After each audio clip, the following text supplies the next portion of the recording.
Hi! So come with us as we deliver and set up a dessert table, our second official dessert table for Jayla's Pastries. We're here at Sunday's events sa Concepcion.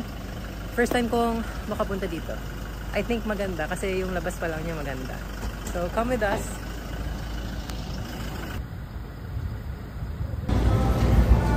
And of course, as a supplier, we're always early. However, wala pang table, so we have to wait a few minutes.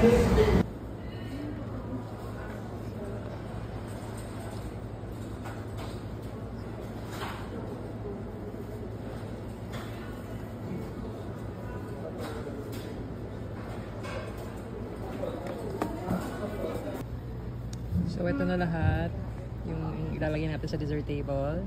Marami-rami yan. So, tingnan nyo later kung ano ang itsura after natin ma-set up.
Take out.